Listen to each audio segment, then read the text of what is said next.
take a moment together for a group photo, and everyone on stage represented across various sectors, including academia, international organizations, public sector, civil society, and the private sector are working together to promote transparency in our country, our regions, and our world. Anti-corruption efforts in Southeast Asia have common grounds to solve the corruption problem and to elevate transparency and accountability in this region. As we recognize that corruption has a detrimental effect on economic development, governance, and social justice. I sincerely hope that our collaboration today will foster the utilization of diverse knowledge sources and expertise in the development of anti-corruption innovation in our country and region. Your superpower is accountability. You're uniquely positioned to call out and to expose corruption. You're also in a position to stop it. We, in partnership with the Embassy of Sweden in Bangkok, we're proud to have established the Southeast Asian Anti-Corruption Network for Civil Society. This organization is chaired by the Knowledge Hub for Regional Anti-Corruption and Good Governance Collaboration with the very memorable acronym of KRAC, which is under Thailand's Chulalongkorn University, also one of the valued partners represented here today.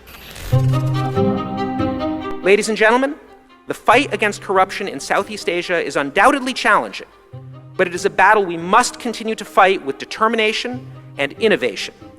By addressing the challenges of political interference, resource constraints, legal barriers, and cultural norms, and by seizing the opportunities for strengthening independence, leveraging technology, building regional cooperation, enhancing legal frameworks, and engaging the public, we can make significant strides toward a more transparent and accountable future. And I emphasize that because the human connection and the human contact is really the most important part of meetings like this. We have great panels coming up. They're going to be extremely informative. We're going to learn a lot. And these interactions allow us to build the relationships that will foster ongoing, meaningful dialogue and collaboration.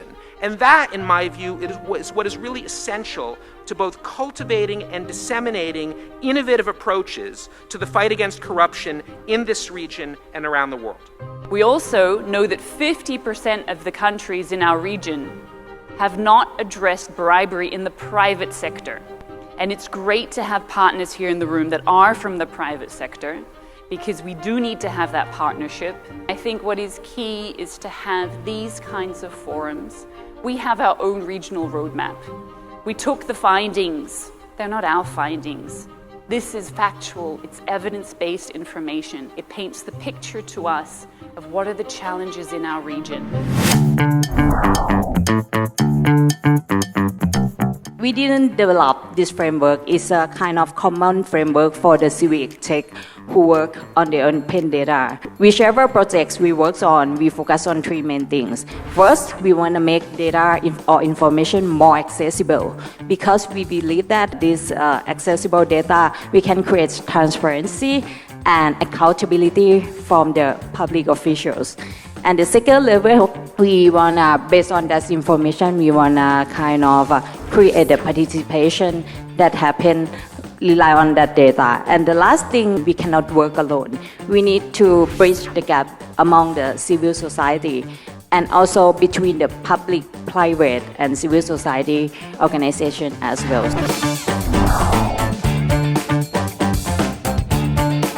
We do a lot of optimization in our sales and logistics. Having AI in, the benefit is that once the machine learn the data, replicate and tell us the good solution, but at the same time, it's so difficult to intervene with those process of data, input data collection as well.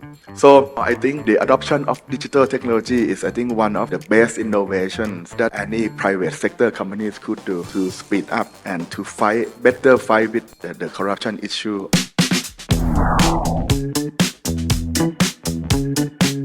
So there's also, when you put this map together, the one that I just had up, in contrast to this one, which is the special economic zones, loosely regulated parts of the region, we see considerable relationships there with the clustering virtually matching. So similarly to the proliferation of casino infrastructure, there's also been special economic zones, which of course are designed to facilitate economic growth, provide concessions, expedite trade, so on and so forth. And by and large, they do this. The problem has been that oftentimes these areas, due to the sort of loose regulatory framework in which they operate, have also been targeted by some of the largest transnational organized crime groups in the region.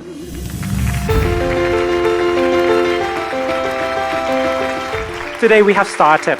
We have people from across sectors, from across nations, together in this room. I urge you all to re-engage with your old friends, to knock on new doors, get human interactions, and explore new opportunities to collaborate, to create functioning anti-corruption ecosystem. Finally, I would like to extend my heartfelt gratitude to our co-host, the NACC, the UNODC, Thai CAC, and especially to all the participants and speakers today. With a functioning anti-corruption ecosystem that support new innovations that are sustainable, we stand a chance to win against corruption. Thank you and hope to see you all next year. สวัสดีครับ